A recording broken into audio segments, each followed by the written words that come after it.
You've been looking pretty good these last few weeks, man. Yeah, I got a secret stash of the stuff in the mail.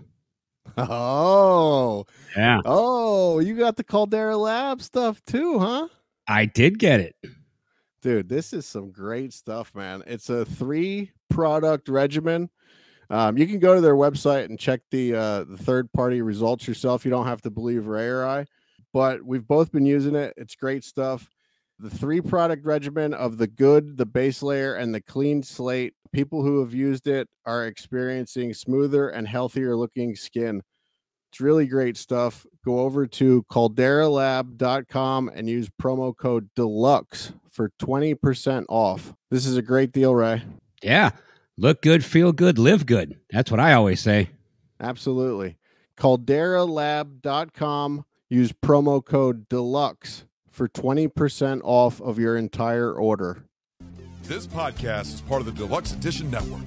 To find other great shows on the network, head over to deluxeeditionnetwork.com. That's deluxeeditionnetwork.com.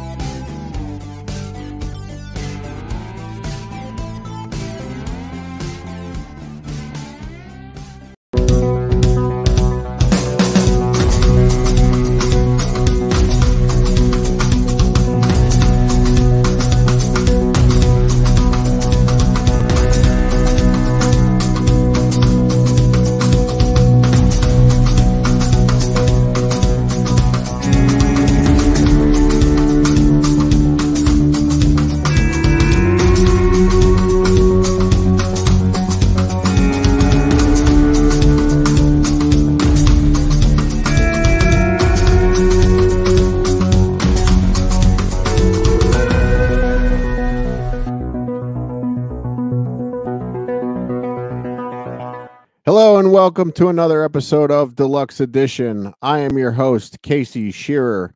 Joining me, as always, L. Ray Sexton. What's going on, Casey? Not too much, man. How are you? I'm having a fantastic day, and you know why. Yeah, I do. I'm going to let you tell everyone, though, why we're having a great day so far. We got to talk to legendary comedian Tommy Chong just now. Yeah, what an amazing conversation you are about to hear with Tommy Chong. An hour and a half, and we lost Tommy. His connection faded away.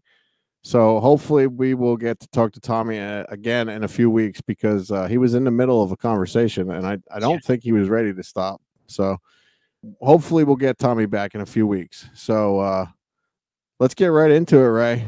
I'm going to do one plug here real quick. If you like this interview with Tommy Chong, go over and check out all of our other shows at deluxeedition.show. And I do have to do one other one because those are the rules. We are a part of the Deluxe Edition Network. Head over to deluxeeditionnetwork.com and find all of the other great shows over on our network. And the podcasts of the month this month are Horsing Around and The Real Drunks. All right. Here it is. Our chat with Tommy Chong. Yep. Yeah, man. Yeah. Okay. Anything else you need? Need some money? Bank loan? How are you, buddy? Oh, fuck. I am combobulated. I got both of my dogs here, or my son's dog, and the groomers are coming over. I've got a hearing problem. I'm in my office. I've got a shitload of people working on the yard, and I know the dog groomers are going to be out there ringing the doorbell, and I can't hear worse shit. And anyway, other than that, you know what? I'm going to light up and say fuck it. Man, I should have moved. I was thinking about moving this outside today so I could smoke a joint with Tommy Chong also, but I didn't. I'm a fucking lazy pothead and I didn't. When in doubt, say no. Is that it? Yeah, I could. I would get in trouble if I lit up in here. My girlfriend wouldn't appreciate that. Yeah, there's all sorts of those ramifications. But I remember my dad, well, Cheech too. They say no to everything. And then that's their filter. If you spend the time to talk them into it, then it might be a yes.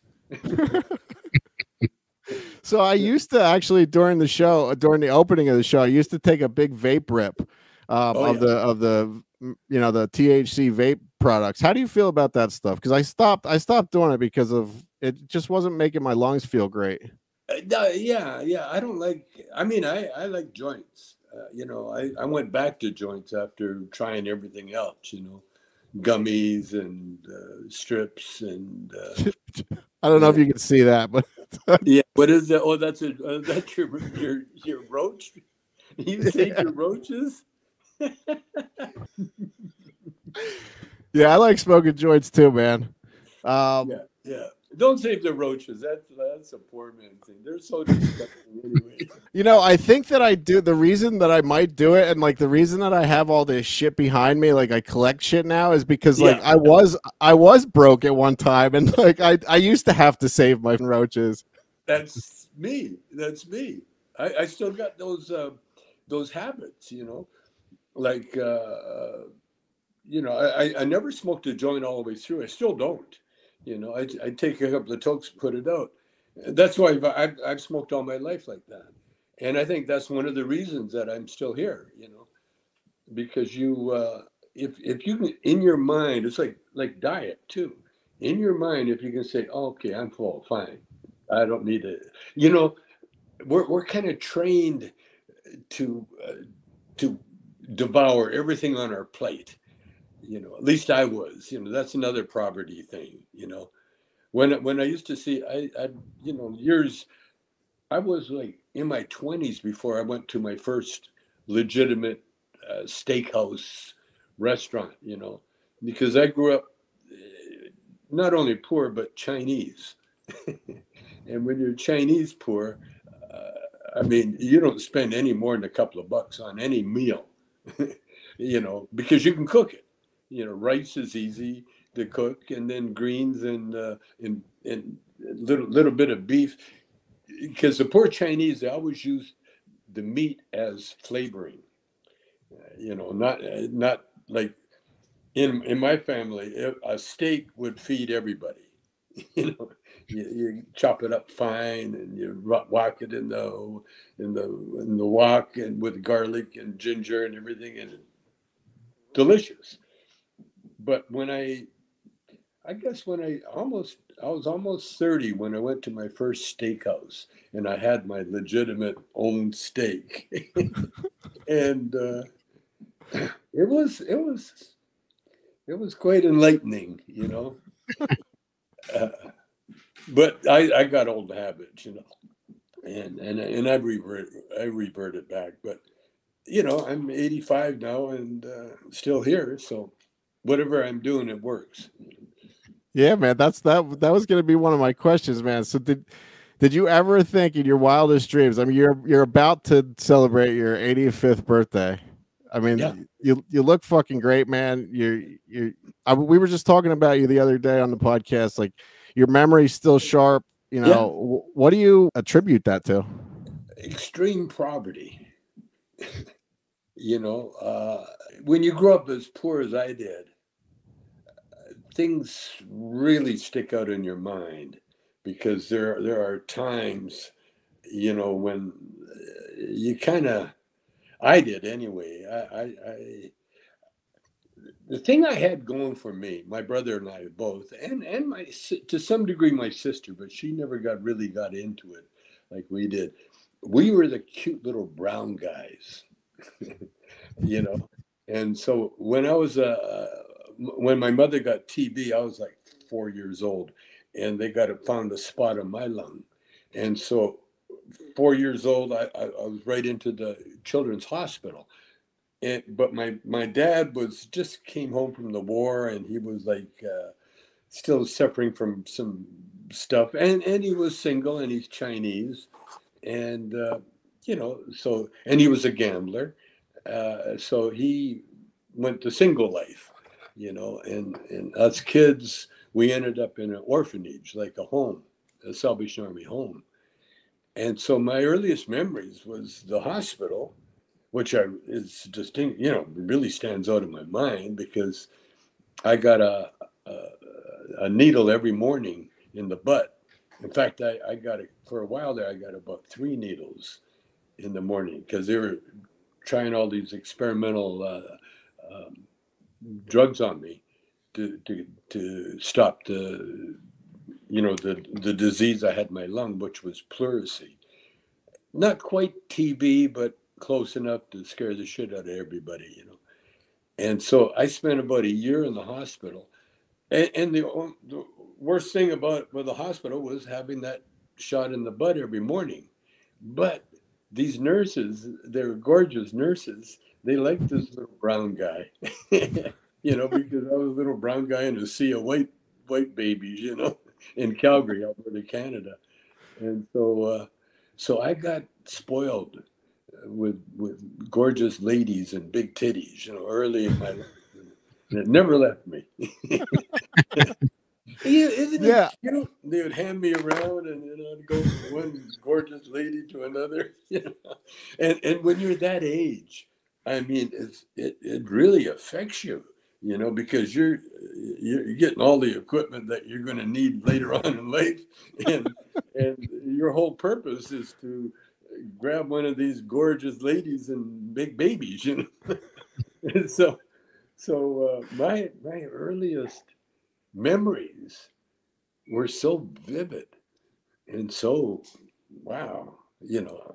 different. I imagine, but what I remember the most is what I never had a chance to do as a kid.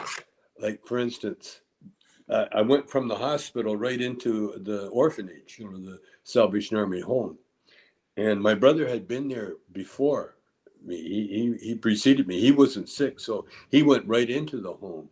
And he was 3 years older than me, so he was starting school. And back in the day, kids were, people were really cruel to orphans and, people, like homeless guys. Homeless people in Calgary had to fear for their lives because they were like targets for people that wanted to be mean and cruel to helpless people, and that was, and figure out the war was just ending at that time. Just a minute, I got to take it. Oh, it's okay. He'll understand. It's my son. Anyway, like I said, growing up in the orphanage, it was how big you were got you what you needed. Like I wasn't big enough, and so I missed out on breakfast cereal. Because you would be assigned to a table, and the bigger kids would just take anything they wanted, and the little kids got nothing, or porridge, like the horrible porridge. But no, so I never had cereal. And then the other thing stuck in my mind was tricycles. They had toys in the home, and it was like just play with it as it was available. Well, I was shy, and I always wanted to try that tricycle, but the minute it was empty and I'd go over to give it a shot, there's another big kid would come in and just take it away, take it off you, And so I kind of grew up watching as opposed to participating, because when you're in a situation like that, you don't offer your services unless they tell you, okay, your turn, then you can come. If you step out of line, you can get whacked pretty good. The first night I was in. Now I was being spoiled in the children's hospital. Nurses every morning, breakfast, bed, and what I mean, but just spoiled, rot. And then when my dad would come, he would bring all the guilt presents, because he hadn't been there for a while, and so I'd get a lot of comic books and and stuff that he really liked, you know. Yeah. And but when I went to the home, when I was delivered to the home by my dad, you know, he had all my belongings. You know, I had clothes and I had the comic books and stuff. So when I got to the home, my dad, you know, gave them to the supervisor, and that was the last I seen of them. Because you don't own any personal stuff in, you know, in orphanages. You know, the good stuff, well, I guess the staff takes it for their kids, or you know, that's just the way it is. And so my earliest memories, you know, this is before school. This is before I started going to school. And so when I was in the home, I kind of roamed around sometimes with another kid, but usually just by myself. And because there was no like supervision, in a sense, you know. It was like the home was for people that never had parents, or that, you know, were so poor. Instead of being on the street, they'd put them in the home. And the Salvation Army has always been kind of cool about that.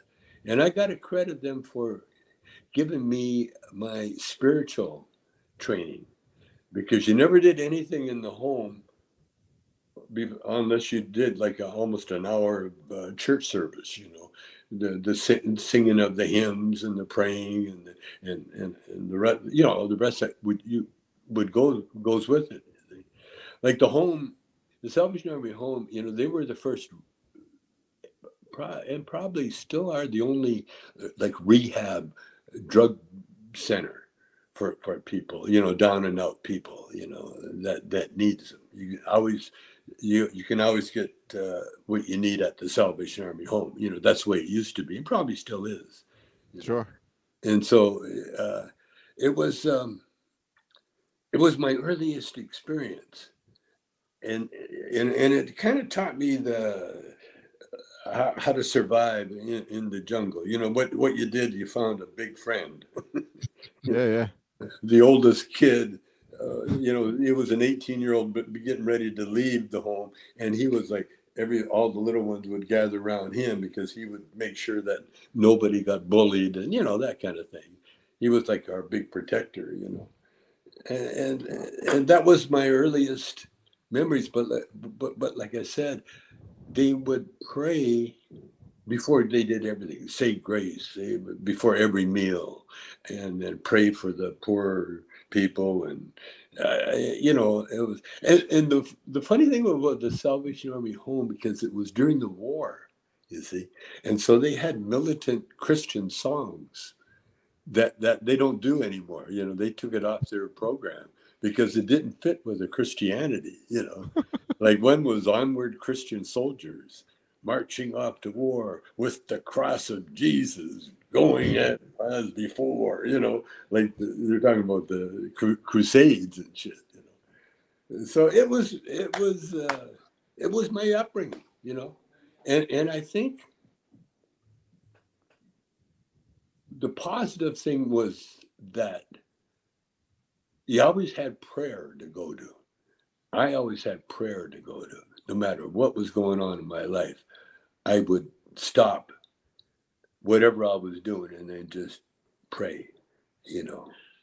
And sometimes a lot of times it was questions. Like I remember one time growing up in the country, the only reason we had to dress up was to go to Sunday school or church on Sunday, you know, but it was Sunday school. It wasn't church, because my dad was far from Christian. You know? He was like like I said, he was a gambler. You know, he believed in God, but only when the money was on the line. Come on, God. And my mother, I found out just recently that she's 20, quarter Native. Her mother was half. And even though my mother married a full Chinese guy, the big secret in the family was that all my mother's side were half Native. Their mother was half, and they were quarter. Yeah, they were quarter. My And grandma. that they would keep that. They would keep that from other family members. It was like a secret.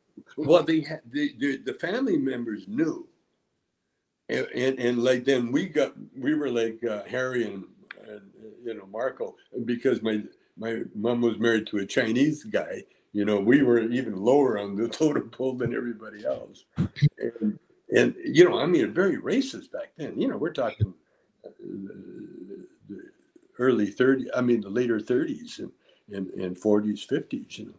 And so it was exciting to find out that I'm eighth. I got 8% Native in me, because they always used to tell us when we asked, and they, being just my mom, was that my grandmother was married to Irish, to a Dylan, an Irish guy. Yeah. But it wasn't, no, my grandmother was actually married to my grandfather, who was Scottish. He's a Gilchrist. My grandmother, half Native, her father was Irish. That's what it was. And her name was Jemima. And she was born in a little reservation town in Manitoba called Mapican, Manitoba. Now, the reason it blew my mind, because I started doing the DNA search. And so the town of Mapican found out that Tommy Chong was connected to the city. Well, Mapican is really funny, because the natives, the guys from that town, they don't call it Mapican. They call it my fucking. And so they said, this is my fucking ice arena. This is my fucking theater. this is our fucking school. And then get away with it, because they're supposed to be saying African. Man, I'm telling you, I see how I became a comedian, because my whole lineage was so mixed. And it's so, they were like hiding shit from people, hiding the fact that we had Native in us when, I'm half Chinese. That was crazy. I'm glad you brought that up, man, because that was actually what I wanted to talk to you about, the orphanage stuff. Did you have a relationship with your father then as you got older, or like what? Well, my father, like I said, he was a gambler, Chinese. Never taught us Chinese. His Chinese was that was his life. My mother, like I said, she was part Native, mostly Scottish, and very beautiful. And she was the spiritual kind of special. She only had a grade 3 education. And so when I would be on the road or anyway, she was a letter writer. And she had like that grade 3 scrawl, so beautiful.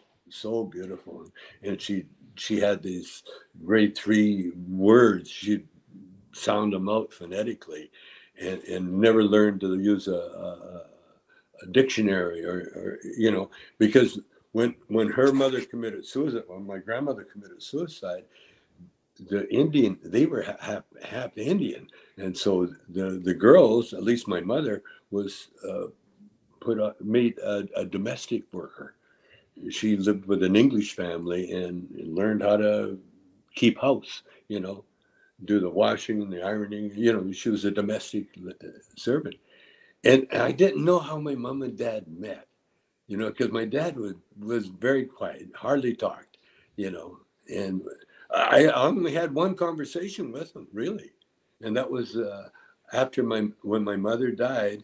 I flew back. I was in Sardinia somewhere, and so I flew back. And my dad, well, first of all, how when people die, there's all the family comes out, to the funeral, and and so there's it was very like a party atmosphere, and everybody's glad to see everybody, cousins glad to see cousins, that kind of thing. And then I found my dad. I just got back and I found my dad sitting in the corner and looking so sad. He was the only one that was really mourning the loss of his wife for over 50 60 years, whatever they were together. They stayed together forever. And so I took Pop. I said, "Come on, let's go for a ride." And so I took him for a ride. And then I said, how did you meet? How did you mom meet? We'd never talked about it before. And now, because I'm in the movies and writing and everything else, I wanted to know everything. And so he told me that in Edmonton, my mother was there working as a domestic, and she was with all the other domestic workers, which were mostly Ukrainian. And so my mother's sisters all married into the Ukrainian side, and so I got all these cousins, they're half Ukrainian, and then like my mother's sisters, how sisters are very tight. When my dad was in the army, we would go to the sisters' husband's mother's place, all the Ukrainian families. So I grew up very Ukrainian, right? Well, before I went in the hospital, before my mother was sick, and I got a great scar here on my one finger, my finger here, because my brother was 3 years older than me, right? And now we're on a farm, and what kids do on the farm is they chop wood and carry the wood into the kids. That's your job, keeping the wood basket filled, and for some reason, I had this weird attraction to knives and hatchets. I still do. I carve all the time now. And my brother had the hatchet, and he's chopping the kidney. And I said, I wanted to do it. And I don't even remember talking. I was that young. I just put my hand out, and I remember him telling me, "You put your hand out there again, you put your finger out there again, I'll cut it off." And so next thing I know, he came down with the axe, and instead of cutting it off this way, he cut it lengthways. It came down lengthways, and I got a scar from here to the tip of my finger.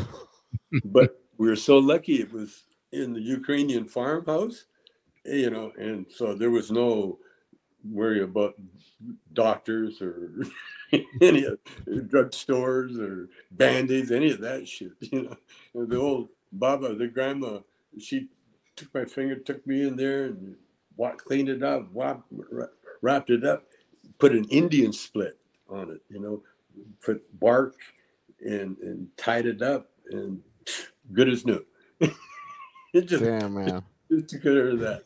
And then I've carried the scar all my life, and I've got scars all over my body from my brother, because, like I said, he's 3 years older than me. So when you're 3 years younger, you became a target. You're the guinea pig. So you're saying you pretty much got chased around with a hatchet your whole life? Yeah, well, not chased around. It was just boom one time. But one of the games we used to do, because we were poor, there was no toy stores where we grew up. Because my dad finally got enough money to buy a little cottage on the outskirts of Calgary. And at the time, Calgary was surrounded by native reservations, because they got kicked out of America, all the Sioux. So we had Sioux, Blackfoot, Sarcee, hundreds of natives surrounding Calgary. And we find out I'm one of them. I think I'm part of Ojibwe. And so we had that kind of lifestyle. There was no toy stores, and you made up your own games. Like baseball, it'd be an empty field, and they not me, but the older kids and older men would mark out a field, just from scratch. There was no government or city to come and build anything for them, and that's how you did in the country. And so I got into because we had a wood stove, and then I would borrow the paring knife, and we had a rule: the minute I cut myself bad, I had to put the knife up. that was a rule. And I followed that rule, and I would carve everything, at my own leisure. And we were back in the day. There was like Roy Rogers and Gene Autry, the shoot 'em ups, the guys with guns, and it was all of gun culture because the Second World War had just happened. Korean War was cooking at the, getting ready to cook. There's always a war going on, and so shooting each other, playing games, cowboys and Indians, and we would. Of course, we're all cowboys. There was no Indians, even though there was Indians. Nobody wanted to be an Indian, And so every once in a while, like if they had BB guns, they would get me to change the target. And next thing you know, I'd get whacked with the BBs. But it was a very survival kind of, upbringing. I learned very early how to make a fire, a small campfire. And one of the things for fun we used to do, like in the summertime growing up in Calgary, there was like, there was one camp. I went to a Bible camp one time. It was the only offer we got, where my brother and I are walking down the street, down the dirt road, barefoot, and a car pulls up. And when a car pulls up in the country, it's like, whoa, what's going on here? Either an ambulance or a cop car, but usually, this was somebody's car, and they pulled up and they said, you guys want to go to Bible camp? And I said, yeah. Go anywhere. I want to ride in the car. And so, well, jump in and we'll ask your mother. We'll get permission from your mother. And next thing you know, the next morning, slept at the church in a bed, and there was a bathroom right next door. A toilet, indoor plumbing, and there was a bath though. I don't think I took a bath though. But anyway, we drove all the way to Pine Lake and lived in tents for a couple of weeks, and it changed. That really had an effect on me, the Bible camp, because I was, my brother, he was off being bad with the rest of the older kids. That was an adventure for them. There's a haunted house you had to go explore, and all the shit, that older kids did. Me, I followed these young Bible teachers around, and we'd find a nice, beautiful place to, underneath the trees and sit down there, and then they would read Bible stories to us, and then at night they would come to our tents and teach us how to pray. And boy, that really stuck with me. Oh, I enjoyed that so much. That Bible camp. In fact, at the end of the camp, they're giving out awards, and I happened to be, shirtless, leaning over, getting some food, and they said, "Well, Tommy, you're standing, so keep standing because you won the nicest guy award." There was a girl; she won the nicest girl, and I won the nicest guy award because I just took to the stories, all the Bible stories. They were so great, and they taught you so much, and so much beauty, and so much. And more than anything, it was that night learning how to pray. Whoa. And then the older I get, the more I study and the more I learn, and then I was chosen to do what I'm doing. I was chosen without no doubt in my mind whatsoever, because, I couldn't get through high school. I tried my best, but I couldn't get through high school. I was destined to be a worker, some kind of laborer, truck driver, something like that, But I could play guitar ever since I was 8 years old. I was playing with a fiddle player for dances.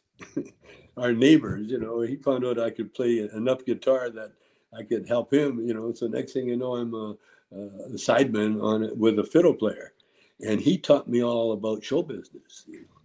He said, give the people what they want, and if they ask for the same tune over and over again, give it to them. You're here to please them, and keep it simple. That's all he told me. Keep it simple. If I start getting a little carried away on the guitar, you just give me that look, man, and just keep it simple. And so what I learned was the beauty of keeping time. And so, there's so much you can do. Like I've been watching a lot of the Beatles stuff, and one thing about Ringo Starr wasn't picked for his looks. He was picked by John and Paul and George because of his reputation as being the best drummer in England. The best. And Ringo, the reason Ringo was so good was because Ringo, when he heard the tune, he wasn't interested in the drum part. He was always interested in the message of the song. And so he would find a way to complement whatever the message was with his beat. He would put the right beat with the right message of the song, which is the whole point. Even though a lot of people don't even hear the message or the lyrics, a lot of people just go on the melody or the beat. But Ringo, see, that's what made Ringo so great. And by the way, because I've been watching all these documentaries of all the old time musicians and the guitar players especially, because when Cheech and I were, big, we never went to concerts because we were always playing our concerts. And so even though our career mirrored like Bruce Springsteen or Grateful Dead, or all of Metallica, all those guys, we never went to their concerts, and if we ever played with them, we just do our show, they do their show, and we never got to be fans. And so lately, I started watching all these documentaries, catching up. And guess what? There's one thing that connects all those rock and rollers. And you know what it is? One thing. This one thing they all did. They like boobies. Huh? They like boobies. Well, besides that. Oh. No, there was, the one thing they all had in common. They all went to art school. Ah. David Bowie, Mick Jagger, every one of them. John Lennon, Eric Clapton, Keith Richards, everyone of them. That was a Sting, Copeland, all those great guys. They all did time in art school. They're all artists, and that's your genius. Oh, and the Grateful Dead, same as the Grateful Dead. That's how they met each other. Yeah, they're all going to art school, and then like the Grateful Dead. We used to play. My band. We were kind of in that jazzy, free for all kind of thing. But we had the black sexy singer, the front man. So it wasn't the long haired hippie. It was the smooth, pimp. The kind of pimp guy. That was R&B style. Well, going back into the Beatles a little bit, I can't remember his name, the big music producer with the real long beard. He's like one of the most famous producers. He actually did the documentary about the Beatles. About Rick Rubin. Yeah, Rick Rubin. Oh, so yeah. I heard someone ask him because he said in an interview that he's always, when he hears music, he's always thinking about ways that he could make it better. And during that documentary, someone asked him, is there anything that you could do to the Beatles music to make it better? And he said, no, that there is nothing that you could do to this music to make it any better. He's like, this is the perfect music. No. Well, it's so ordained, there was so much, Cheech and Chong, same thing. We were ordained to do what we did, because Cheech had no interest whatsoever in doing what he's doing now. He wanted to be a potter. Imagine that, a Mexican wanted to throw pots. No, what happened is that he was opposing the war, and so being Mexican, he was the fodder that everybody was looking for. The government was looking for it. What are you doing here? Put on a uniform, get a rifle, and go get killed. And so Cheech, Muhammad Ali, when Muhammad Ali when he was stripped of his title, was going around giving lectures. He gave a lecture at Cheech's school, and Cheech actually was one of the guys that burned his draft card with Muhammad Ali. Right there, burned it, and then he made his way up to Canada to work on Cheech was very straight. His dad was a cop, LAPD, and he was straight as can be. In fact, he was like into transcendental meditation to the point of, he could have been a teacher or whatever. He could have had his own cult if he wanted to. You guys kind of do have your own cult following. Oh yeah, for sure. Oh, it. But we couldn't be any more opposite. The way Cheech was raised, the way I was raised, and what Cheech was believed in, what I believed in. But Cheech, he was like the lead singer that I always had to back up. I was really good at backing up a lead singer, and it wasn't until I was in my 70s that I did the Masked Singer, where I actually did a solo, because that was weird. When after I met Cheech, we started doing comedy. Motown, especially the people I knew when I was playing rhythm and blues at Motown, I never said 2 words to anybody. You're a guitar player. You don't have to talk. And people don't expect you to talk. And a lot of people thought I was just quiet, And then next thing you know, I'm running off at the mouth on stage, being funny with Cheech. Well, speaking of these documentaries, I heard there's a rumor going around that there might be a documentary coming out about Cheech and Chong. Is that true? It's already in the can. It's ready to come out. They're actually going to see what happens to this writer's strike, because if the writer's strike takes, then there's going to be a big need for material that's already done, and ours is already done. So in a way, if the strike happens, then our movie will, it's a documentary. It's kind of like a modern day. It's not a like what do you call those?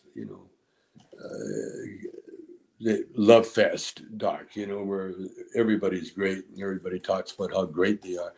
This documentary is more like our story from each one of us, and there's conflicting, there's some conflicting attitude, if not facts. It's almost. Well, I'm sure that you guys definitely remember things different about certain events. I'm sure, right? I don't know why it should be that way. Other than to pretend you're something you're not,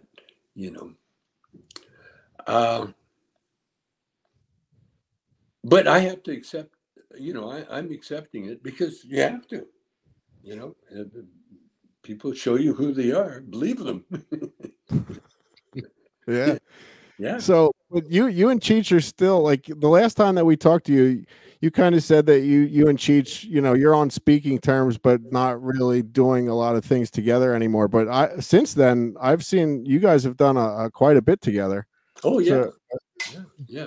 Well, we got our own line of weed. We got our own line of CBD stuff. We got the Cheech and Chong merch are going through the fucking roof. In fact, we're looking at improving the deal. Going big time. Michael Jordan style. And so that's happening. Oh, for sure.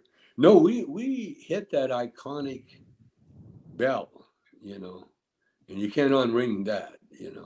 So regardless of what we do or what we say, it's there. It's there. You're not going to undo Up in Smoke. That will always be there. Hell yeah, man. So another thing that we got a lot of fan questions, and this is also a question that I had, but my cousin wanted to know, Josh Luce, other than the documentary, are there any other Cheech and Chong movies in the works? Yeah, there's I did one a while back. What was it? I can't even remember now. It was about the pandemic with Nick Cage. I forget. Anyway, the writers were impressed with my performance, and they asked my son, who is my manager, if it was okay. They wrote a script, and my son gave them the okay, and so the script's written, and Cheech likes it. He wasn't too thrilled in the beginning, but he's been working with the writer, and they figured out a few things, that Cheech wanted. Me, I don't give a shit. If someone writes it, I'll try anything. You never know. You know what I mean? You never know. You got to hang that picture up there and live with it for a while to see if it fits. Sure. Another guy that we talked to in the past, and we're going to have him on in a couple of weeks also, Tommy McLaughlin. He wrote Friday the 13th, Part 6. Oh, nice. The last time that we talked to him, he told us that he actually, I'm not sure if he actually wrote the full script or if it was just a treatment for it, but he had an idea for Cheech and Chong versus like the Universal monsters, like a Abbott and Costello type thing. Yeah, I love that. I love that attitude. I told Cheech one time that the only thing we never did was a horror movie like the Abbott Costello movies, and so for a minute there, especially this last movie, that we got offered, Cheech was trying to talk the writers into doing a horror movie, like that. But yeah, all that is open, but I've learned I'm content to sit back and say, okay, we did Up in Smoke. Yeah, I wrote the title movie and I wrote most of the movie, and it was an incredible success. And all the rest of the next movie and Nice Dreams and Things Are Tough All Over. And again, I did it. I ended up being the director. I should have been the director in Up in Smoke because I did a lot of the directing because I did the writing, and when you write something, then you're in a better position to tell the crew what you want done, and that's what happened. What happened? Again, the documentary shows a little bit about it. This is where Cheech and I came to become at odds with each other. It was over Lou Adler, actually, the director. See, what happened with Up in Smoke, I didn't want to go to Australia for another tour. I'd had it, because every time we'd go to another city, you had to write a new show, and new shows, that's quite a trip, it's tough. And I was, in Australia had lost its charm, because you just work there, you're not enjoying anything, you're just on stage and then you're off, and you know. And so I was ready to do a movie. And so I had a friend that was a screenwriter, and he was also a Tai Chi master. So he was teaching us Tai Chi, and Joel Lasker, we wrote a movie. And it was like a Cheech and Chong kind of, it's a movie that we should do. It was called Jack and the Weedstock.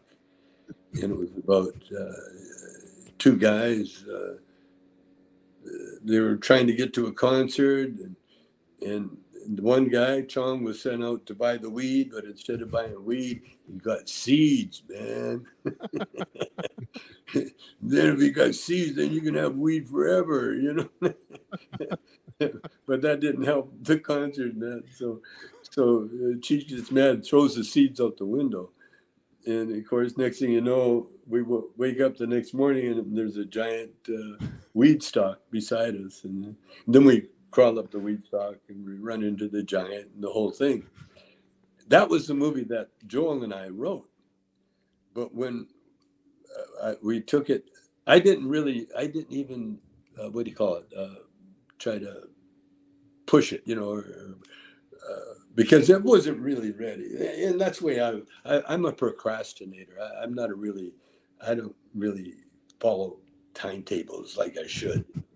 And so I'm a last minute guy, you know, and part of it is from my improvisational training, you know, acting. You just take whatever's handed to you and then you make the best of it. And sometimes if you wait, the best stuff comes later, you know, you never know. And so so when we started the movie, then as soon as we thought, oh, Cheech and Chong was going to do a movie, then all of a sudden that Jack and the Weedstock didn't seem, you know, like the one to do first, you know. Maybe the Jack and the Weedstock is something you do down the road. But the first movie, we got to show off Cheech and Chong's bits, you know, the ones that are making us famous, you know, the lowrider, you know, we got to show him. And then and it's all about weed. And so I went home and I wrote a song, because that's what I usually do. I'll write a song about what we're going to be doing. And then, you know, that's how we end up doing it. And so I wrote Up in Smoke. And when Cheech heard it, he said, that's the title of our movie. And then Cheech he also wrote the Spanish version of Up in Smoke. And that's what we got started on. And then as we went along, Cheech's cousin Louis, who was a very good writer, and Louis is the reason that Cheech ended up on Celebrity Jeopardy, you know, the Jeopardy. Because Cheech, he was like Cheech's mentor, and he got Cheech into, you know, all through college, and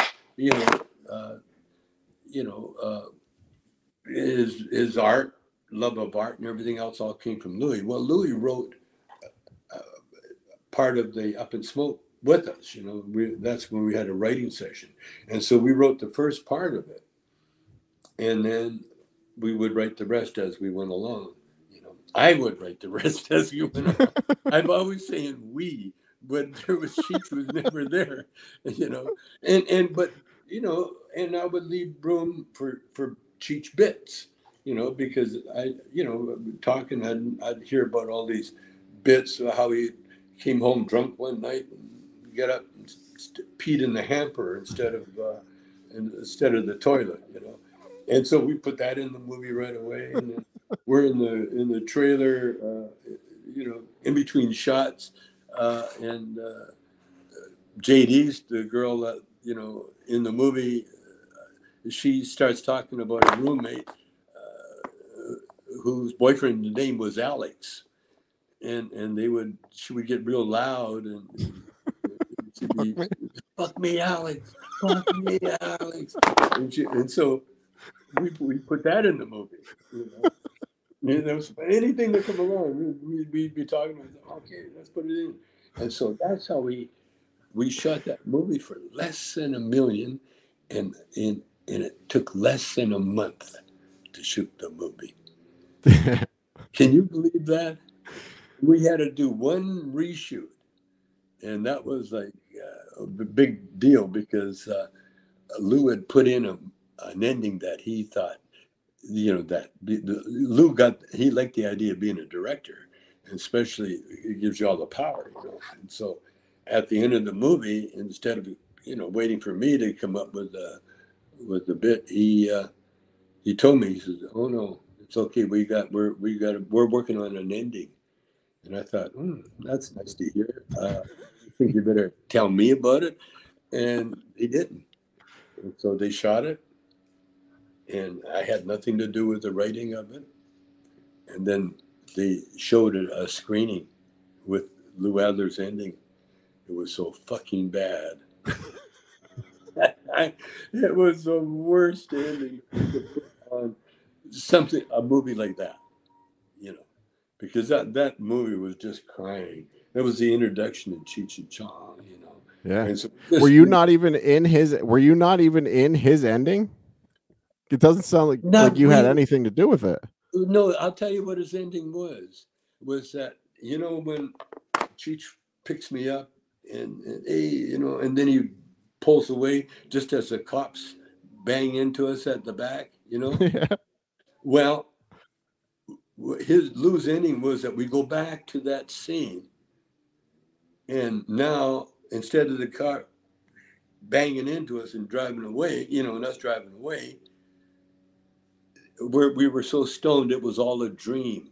Oh my God! He's dressed like a cop, and he looks in there and he's smiling at us.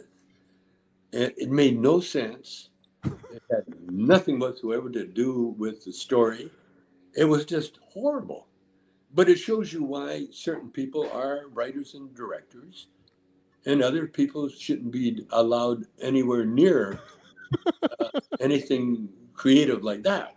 Yeah. It's just like giving a loaded weapon to a monkey or something. You don't want to do that. So what happened? What happened with the Corsican brothers then? Whose idea was the Corsican brothers? Mike Medavoy. He used to own, I forget, one of the big movie companies. He had this idea of the Corsican brothers. And now I told Cheech, and Cheech's habit of saying, he says no to everything. No, I don't want to do it. No. And so you got to talk him into it. Well, I didn't talk him into it. I says, no, we're going to do this movie, The Corsican Brothers is perfect. We're going to get paid a shitload of money. We're going to shoot it in Paris. And Cheech literally fought me the whole way. He didn't want to shoot it in Paris. He just wanted to have some sort of grab a hold of it somehow, But I was the director, and by that time I was a director. There's no bullshit about it, I wasn't, And so I put Cheech's wife into the movie because I wanted my wife in the movie. And so Ricky was in the movie, and my daughter Robbie was in the movie. My daughter Ray Dawn was in the movie. See the family. My Shelby had a big part in the movie.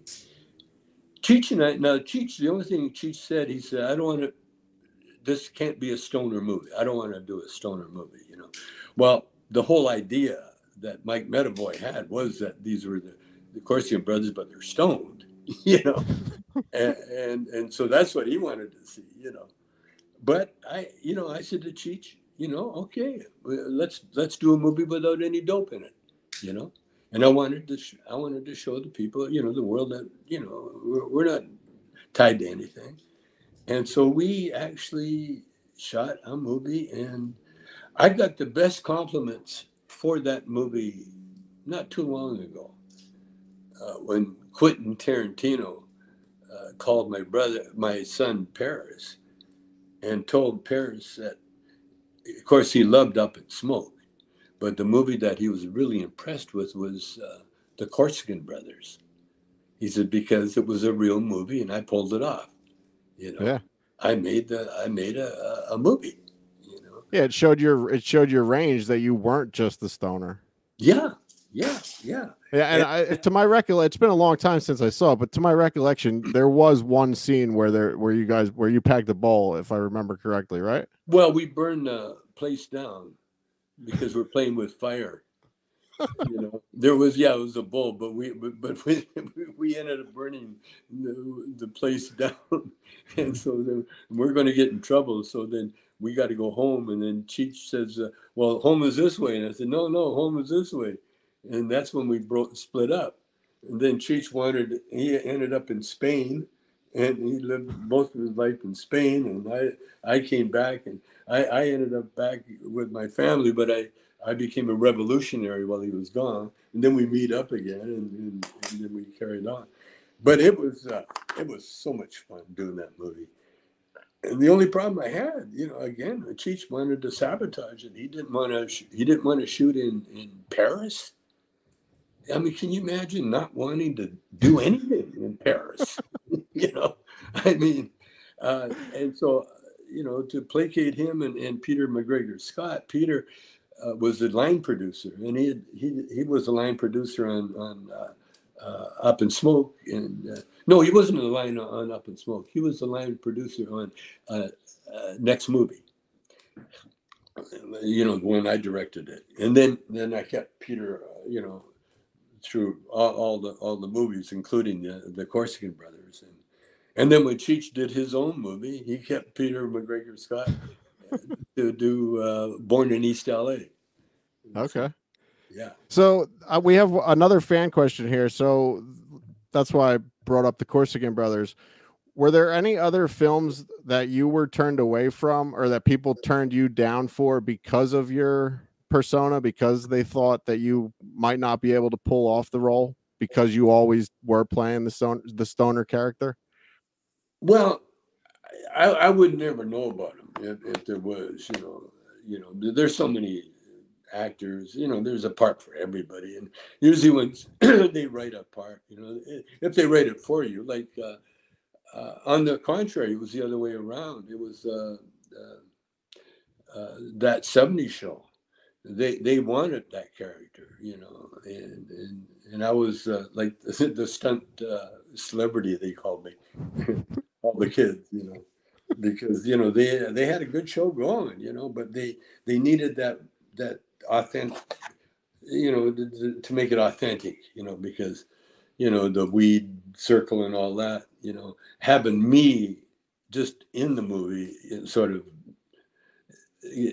gave the nod there to all that, to that side of it, and Sure. Then the character that we came up with the 70s show and myself, it very iconic and very easy to do, and it was like it's kind of like me, not as a musician like I was with Up in Smoke, and all the other, Up in Smoke, Nice Dreams, all that. We're always trying to be a band, and I learned a thing about movies. You don't want to play. You don't want to do bad music in a movie ever, because bad is bad.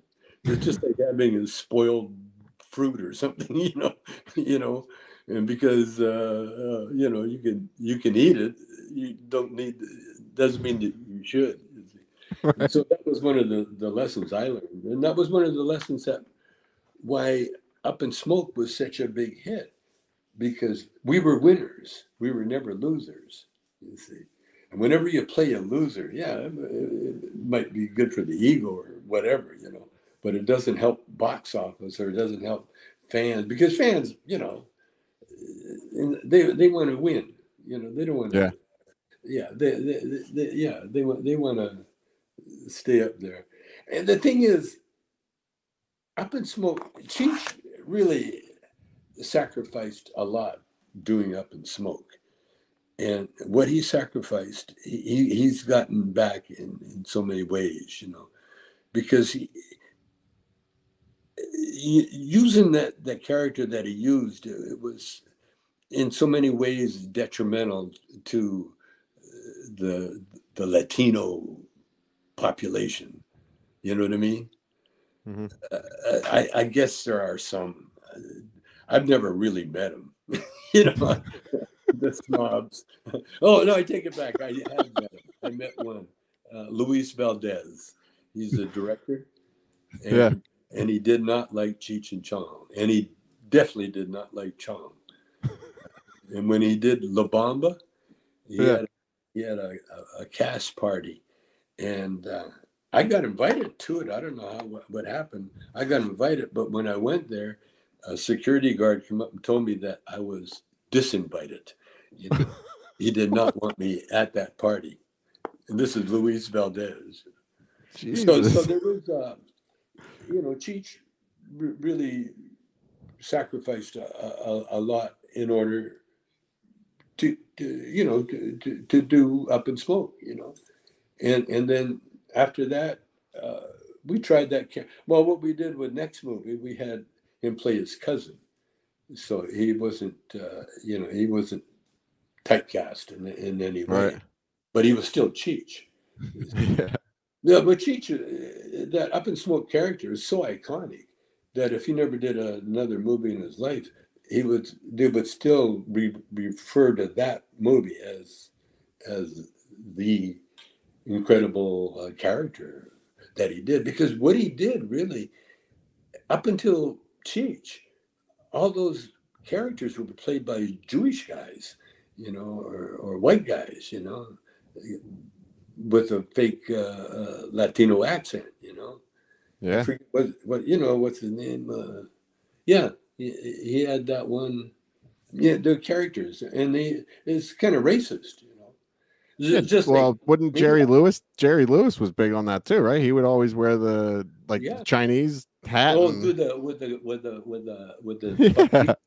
buck teeth and Mickey Rooney, yeah, yeah, yeah, and myself. When we did our stand up, I used to do a character called Blind Melon Chidlin. Yeah. And that was patterned after my first wife's uncles. They used to come, they were on the phone and go, yeah, yeah. and Floyd, the drummer for Three Dog Night, my brother-in-law, he was very funny, and so he gave me that character. And so when we started doing Blind Melon Children, it was, hey, blind baby, oh yeah. And so I was doing live. I would do my Blind Melon Children guy, Now, I didn't have to cop out to the fact that I was playing a black guy because I was really playing a blind guy. It didn't matter what Sure. color he was. He was blind and he could play the blues. So, of course, he's either black or influenced by black. He grew up in the South. That's all you can say. But Herbie Hancock, the great jazz pianist, he was a big Cheech and Chong fan. In fact, he booked us into he got us a jazz gig in Switzerland. Yeah, he flew us all the way up to Switzerland, and it was the jazz with the top jazz guys, playing it and that. And all we did introduce him some real easy stuff, but he was a big Cheech and Chong fan, but he couldn't take Blind Melon Children. and so one time we're getting ready to play just lately, not too long ago, a couple of years ago, we're getting ready to play Reno, Nevada, and Herbie was going to be playing the next gig, and so he came to the show, and he saw me do Blind Melon Children, and so Herbie goes after the show, he says, man, when you do the blind character, you start off, man, you can play, that's playing, and then you do that other shit. And it was like, are you trying to tell me that I am so out of line here? Doing a blind guy? Now, like I said, I could have said, well, he's blind, so it doesn't, and he's from the South. But no, Herbie was right. It was the tail end of the Jim Crow kind of bullshit that I grew up with. You know. Did you stop doing it? Did you stop doing it now in your act? Oh yeah. Well, we don't do the act anymore. Act is done. Oh, really? Yeah. No more act. Cheech had two. Ever? Well, he's got 2 knee replacements. So that took us out of the rock and roll thing. And like I said, you don't want to hear a bad band, you know. So we did some really good R&B, you know, like Earache My Eye, you know, Mama Talking to Me, all those really good, you know, classy songs, you know, rock and roll, you know, Sister, what do you call it? Basketball Jones, you know. Yep. Yeah, I saw you guys in Reading, Pennsylvania. That's where I'm from, Reading, Pennsylvania. I saw you guys there at the Raya Theater a couple years ago. Yeah, many years ago. Yeah. Fun times, man. So you guys were always so great. Oh yeah, I mean we made people laugh until snot came out of their nose. You know? Hell yeah, man. So you mentioned fans a lot during this interview. I heard you say that you get like most of the weed that you smoke is fan weed. Like people give you weed constantly. Oh, yeah. Is that true? Oh yeah, all the time. Yeah. Well, it's the ultimate compliment. Hell yeah, man. I hope one day that is me. I hope that one day I don't have to pay for my weed anymore. Oh, you mean the give you? Oh shit, yeah. It started. I had a home in Bel Air, and I was on the road with Cheech a lot, you know. And so I had the hippies that redesigned my house, you know. They left a sack of seeds there. And so the gardener, this Italian gardener that I had, he found a little natural stream on our property up a hill. And so he built a cistern around the stream, and then he planted about 40 marijuana plants in a little gully there. And when I come back from the road, the plants are like 15 feet tall. They were just big colas hanging down, and there was a neighborhood kid that was sneaking in the yard stealing them whenever he got a chance, you know. And so Frank told me about it. And so Frank told me, he said he sat out one night with a gun. He had a pistol and he sat out and he caught the kid coming into the garden and stealing the plants.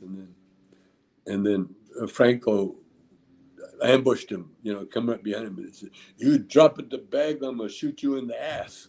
And of course, the kid, when someone tells you where they're going to shoot you, that's when you drop the bag. He dropped the bag. He went running home. And so the next day, Frank tells me about it. So I better go talk to the kid, you know. And so it was across the street. So I walked over and the loud rock music being played. And I rang the doorbell and all of a sudden the music stopped. So I guess the guy figured out, you know. And so the dad comes to the door, and he said, "Yeah, can I help you?" I said, "Yeah, I live across the street." And I said, "Your son has been coming into my yard and stealing the plants, you know." And I said, "I just don't want him to get hurt, you know, so just tell him to stop." And the father goes, "What kind of plants?" I said, "Marijuana plants." And he said, "Isn't that illegal?" I said, "Yeah. So you tell your son not to be coming and messing in my yard." Father goes, "I'll tell him." That's the end of that. And so I went back. And so we harvested. You know, they're beautiful. And that's when there's a guitar player, Tel Farlow. When I was a kid, man, I'd be in my bed and Tel would be in my ear, you know. He was such a good jazz guitar player. And then I saw he's playing at the Wyatt on Sunset, you know, little lounge there. And so I grabbed a big bag of weed and went down there. "Tel, I caught him. He was going into after his gig. He was going up to the hotel room, so I got him, gave him his big bag of weed, and he took it too. Oh yeah, that was a really good weed. No, weed is something that it's just a gift. It's always been a gift. When I first got turned on, it was a freebie. I don't even remember paying. No, oh no, I take it back. I used to pay $1 a joint for these little pinners. It was mostly marijuana dust, but the dealers would roll them up real thin, almost too thin, but they were perfect. You could toke one, and even pass it around the band, and then go in and play your ass off. So it was all you needed to give you that play. I have a hard time now because all the time I ever used to smoke was because I was playing or carving or doing something. But every once in a while, I'll get high for no reason, and then one day start freaking out. I'm feeling weird. What's going on? Am I getting COVID? So the last time that we talked to you, you mentioned that you were in the works of opening a comedy club / marijuana room. Is that still in the works? That was my dream. And we got the room. Now, I don't know. I don't think I will now. I don't think the room is appropriate. It might be. I don't know. There's a weird. I have to deal with myself, and there's two of me. so yeah, that was a good dream. Having a club. I did a rap show, the 420 in Denver, and I had my job was to introduce the acts and then sit in the lowrider car and sign autographs and take pictures, which I did, and I enjoyed it. But introducing the act was kind of weird because it's rappers, and so they're not there for comedy. They're there for, to bounce back and forth or up and down and try to stay warm or whatever. But by the time, then I'm smoking all the time too. By the time the third act, I had to introduce the third act. I thought, I got a microphone, there's a shitload of people out there. They don't want me to bring on the act right away. So, and I don't want to do comedy because, they're not kind of ready for comedy. And then I thought, well, what are they ready for? And I thought, I'll just tell them how my day's been and what I've been doing. And I guess it kind of worked. But what it really did was, the show promoters, they're trying to keep everything going, everything moving, get one rap act. They don't like to have any kind of quiet in between things. They want to keep everything moving or whatever, But I went out there and I enjoyed myself because comedians, when they don't have to be funny, they don't all take advantage of it. I do because I don't mind train of thought, because sometimes that muse, man, will put the words right in, the perfect for you, you know. But there's no perfect for a rap audience. See, rap audiences, they're very special. They can take a lot of abuse. You know what I mean? Yeah. Guys like me, I couldn't sit through a rap. It's too loud.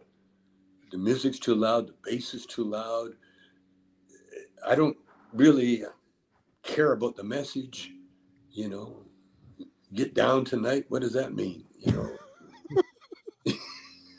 you know what I mean? I'm with you. I'm with you, buddy. Yeah, yeah. And everybody, clap your hands. You know? And so what I did like a stream of consciousness, and to the point where I guess the promoter and my son were talking back and forth. What's he doing? I know they're. What's he doing? He's just talking. Yeah, but I got. See, there's little trick people do when they want to get a comedian to do their act for nothing. You know, they'll give them an award. You know, want to give you an award for being a hell of a nice guy. You know, and so you can be at 8:00, and then you know we'll have you there till 9. You know, saying thank you for the award. You know, well that's like for most comedians, you do your act. You know, you do your funny because comedians can't get enough of being funny. Well, I'm not a comedian. I can do comedy, but I can do a lot of other things too. Like I can talk about all sorts of shit and keep you interested, but there's no laugh there unless I stumble across it, you know. And so it's a skirball. It's a Jewish university in LA. And so they had all these other comedians up before me, you know, and they're funny as can be, do their act, you know. And then here's Tommy Chong. Well, I get up there, and because it's not a comedy show, I'm not going to do comedy. I'm going to do what I think the people need, you know. And more than anything, see, we're here on this planet for a reason. And the reason we don't know why we're here is so we won't fuck it up. If you know why you're here, and a lot of guys, by the way, I think a lot of people do eventually kind of know why they're here, and that's why they exit early, you know. And that's why the people that get left behind, you know, they feel guilty because they could have done more, blah, blah, blah. Now, I don't usually tell this line of thought to anybody, but because we're old friends for forever, and you're interested. The thing is, one thing that all the religious and all the spiritual teach you is eternity, eternal life. That's the word you hear all the time, eternity. No end, no beginning, eternal. And that's what we are. We are eternal beings. And we've always been here. And when I say here, I mean we've always been together in one form or another through the ages. Because what we are really, we're pure energy. And I can even cut it down even further. We're pure electrical energy. We're positive, negative. And you need both to make energy. You can't just have positive, just can't have negative. You have to put them to both. That creates a conflict, that creates energy, that creates electricity. And this is what I learned. in my musings and my thoughts and everything else, that because we are eternal beings, we're not here longevity, like Martin Luther King says, it'd be nice to have longevity in your life, but he's seen the mountaintop. He did what he came to do. And there's a lot of us. We're here because we can't really know why we're here. We just have to kind of follow the muse, or whatever path that is open for us, and sort of like, well, this is why I found out with most sages and most wise men, they got one thing in common, and that one thing in common is the cosmic giggle. When you ask them right question, they laugh. Oh, that's funny. Yeah, that's good. Yeah, because to do any more would be spoiler alert. Oh, is that the guy? Hold on just a minute. Okay, back. My son's in the other room, so he's taking care of it. So does religion still play a big part in your life? Religion, not so much religion. The spiritual part plays a big part. Okay, come on, get out of this fucking thing. All right, there we go. Almost. There we go. The spiritual part plays.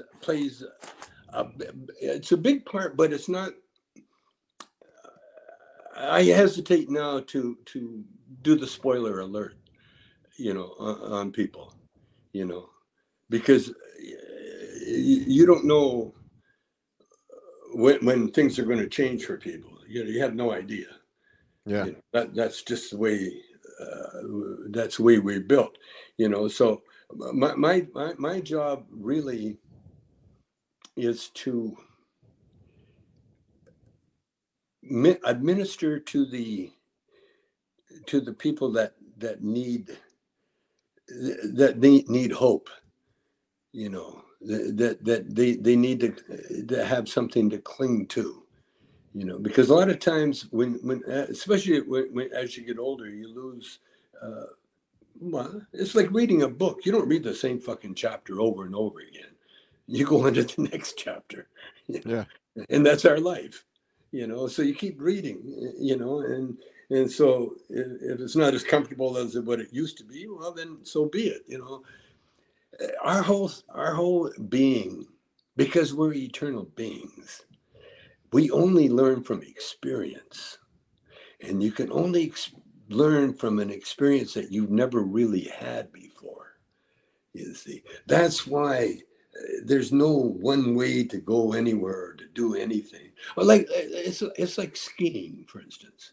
Now, skiing to the people that don't know how to ski is like, oh fuck, it's a survival exercise.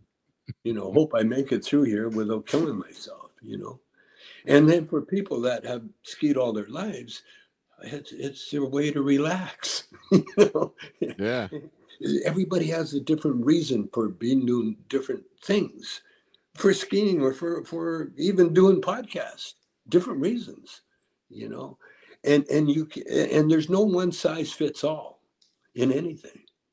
And same as the gurus, you can have a guru that knows everything, but it doesn't help you because you're not supposed to know everything.